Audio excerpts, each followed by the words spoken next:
देखिए, बड़ा बड़ा विचित्र सवाल आपने रख दिया। इस समय तो बहुप्रतिभा के स्वामी हमारे मोदी जी हमारे देश के प्रधानमंत्री के रूप में हमारे देश को सुशोभित कर रहे हैं, और मुझे लगता है कि उनसे ज़्यादा मेहनती, उनसे ज़्यादा योग्य व्यक्ति इस समय शायद भारत में दूसरा नहीं है। लेकिन क्योंकि आपका सवाल है, लेकिन मैं भारत के एक जिम्मेदार नागरिक होने के नाते इस सवाल का जवाब देना जरूर उचित समझूंगा।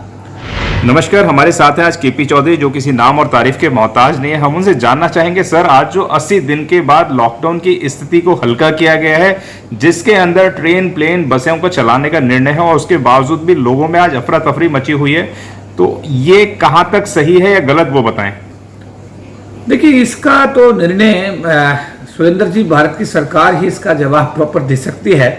लेकिन एक सवाल आज है कि जब 5000 केसेस इंडिया में रिपोर्ट हुए तो उस समय जनता कर्फ्यू भी प्रधानमंत्री जी ने लगाया।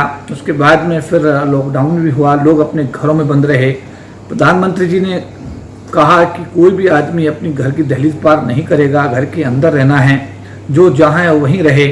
और मैं इस बात को बहुत जिम्मेदारी के साथ कह सकता हूँ कि भारत के माननीय प्रधानमंत्री जी का जो आदेश हुआ उसको पूरे देश के लोगों ने अक्षर से उसका पालन किया। लेकिन आज जो अभी आपने सवाल किया कि आज करीब 1 लाख केस रिपोर्ट भारत में हो गए, मरने वालों की संख्या भी हजारों में पहुंच गई है, तो ऐसी स्थिति में लॉकडाउन को रिलैक्स करना, हवाई जहाज चलाने का निर्णय लेना, ट्रेन चलाने का निर्णय लेना, ये कहाँ तक न्याय संगत है, ये हमारे समझ से बाहर का प्रश्न है। लेकिन मेरा ऐसा मानना है कि अगर ऐसा होता है तो निश्चित रूप से ये बीमारी बढ़ेगी और कोरोना का जो कहर है भारत पर टूटेगा। हमारे लोगों को काफ़ी, भारत के लोगों को दिक्कतों का सामना करना पड़ेगा। शायद इतना सिस्टम देश के पास, इंफ्रास्ट्रक्चर, जैसा कि भारत के प्रधानमंत्री जी भी अक्सर बोलते हैं कि इतना इंफ्रास्ट्रक्चर नहीं है। स्टेट के जो चीफ मिनिस्टर्स है वो भी इस बात को कहते हैं कि इतना बड़ा इंफ्रास्ट्रक्चर कहीं पर भी नहीं है। तो ये जो अब सोशल डिस्टेंसिंग खत्म हो रही है, इससे इंटरेक्शन जो लोगों का बढ़ेगा, एक दूसरे के साथ में जो व्यवहार बढ़ेगा, मिलना जुलना बढ़ेगा, निश्चित रूप से उससे ये बीमारी बढ़ेगी। और ये कहाँ तक पहुँचेगी मैं तो इसका अंदाजा नहीं लगा सकता। लेकिन भारत की सरकार ने अगर ये निर्णय लिया है तो इसके पीछे क्या कारण है, ये तो सरकार ही बता पाएगी। चौधरी साहब, यूं आज सारे देश के समाज सेवी सबसे आगे आ रहे हैं, बढ़ चढ़कर इसमें हिस्सा ले रहे हैं, जिनमें से आप भी हैं।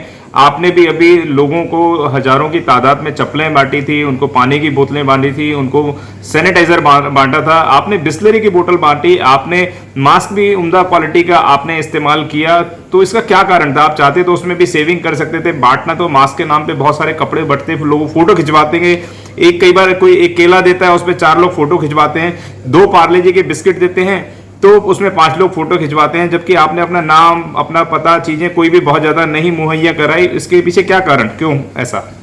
देखिए, हम लोग बाबा साहब अम्बेडकर को मानने वाले लोग हैं। बाबा साहब अम्बेडकर की पेवेक सोसाइटी सिद्धांत के तहत आप देखते हैं कि हर आदमी का अपना अपना काम करने का तरीका है। जैसा मैंने कई बार आपसे कहा कि मेरा अपना सपना था कि कनॉट प्लेस के अंदर बाबा साहब अम्बेडकर के नाम पर कोई स्मारक, यहाँ पर सभागार बने, और वो हम बनाने में कामयाब भी हुए। और वो हम समाज के लोगों को हर रोज़ फ्री में उनको इस्तेमाल करने के लिए कहते हैं कि आप आइए, यहाँ बैठिए, मीटिंग करिए, समाज की गतिविधियों को बढ़ाइए, और उसका लाभ समाज के हर व्यक्ति को हो रहा है। जहाँ तक अभी लॉकडाउन की आपने बात कही, लॉकडाउन में जब हमने देखा कि किसी व्यक्ति ने अपने बिस्लरी की बोतल जो रास्ते में पड़ी हुई थी उसको पीट करके और उसको अपने कपड़े से पैर के नीचे रखकर बांध कर चप्पल बनाई, तो मतलब हमारा भी हृदय जो है बिल्कुल उद्वेलित हो गया। और उसी स्थिति में फिर हमने कहा कि एटलीस्ट जो है इन लोगों को पैरों में चप्पल तो होनी चाहिए।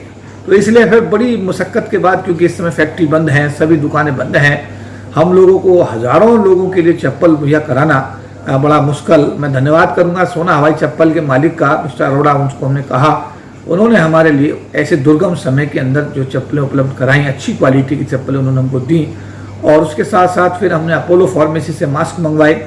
इसके साथ साथ गुड डे कंपनी के बिस्किट्स के पैकेट भी हमने कराया, बिस्लरी पानी की बोतलें भी, खाने के पैकेट्स। तो ये सब चीज़ें जो हमने बांटी अपने गरीब समाज के लोगों को, ये हमारी सामाजिक जिम्मेदारी का हिस्सा है। और राष्ट्र भी हमारी जिम्मेदारी तय करता है। अगर हम एक सच्चे राष्ट्रीय हैं, सच्चे भारतीय हैं, और एक सच्चे हम अपने आप को समाज का एक कार्यकर्ता के रूप में देखते हैं, तो ये हमारी जिम्मेदारी में आता था और उसका निर्वहन हमने किया।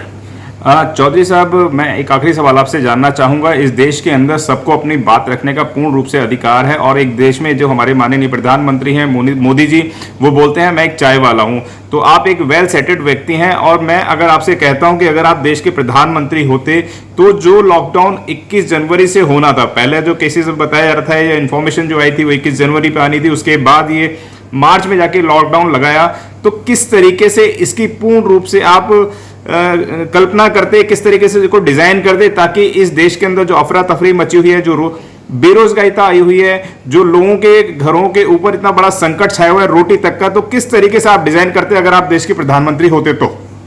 देखिए, बड़ा विचित्र सवाल आपने रख दिया। इस समय तो बहु प्रतिभा के स्वामी हमारे मोदी जी हमारे देश के प्रधानमंत्री के रूप में हमारे देश को सुशोभित कर रहे हैं, और मुझे लगता है कि उनसे ज़्यादा मेहनती, उनसे ज़्यादा योग्य व्यक्ति इस समय शायद भारत में दूसरा नहीं है। लेकिन क्योंकि आपका सवाल है, लेकिन मैं भारत के एक जिम्मेदार नागरिक होने के नाते इस सवाल का जवाब देना जरूर उचित समझूंगा। अगर ये मौका मेरे हाथ में होता तो मैं जिस तरीके से 22 मार्च को हमने जनता कर्फ्यू का हमारे प्रधानमंत्री जी ने ऐलान किया, और उसके बाद 24 तारीख को हमने पूरे देश का लॉकडाउन डिक्लेयर किया, तो इससे पहले मेरी राय में ऐसा होना चाहिए था कि एटलीस्ट 2 दिन का मौका भारत के हर व्यक्ति को, अगर को कहीं आना चाहता है, जाना चाहता है, और उस दौरान मैं बाय एयर जो सर्विस है उसको फ्री करता, उसका खर्चा पूरी भारत सरकार देती।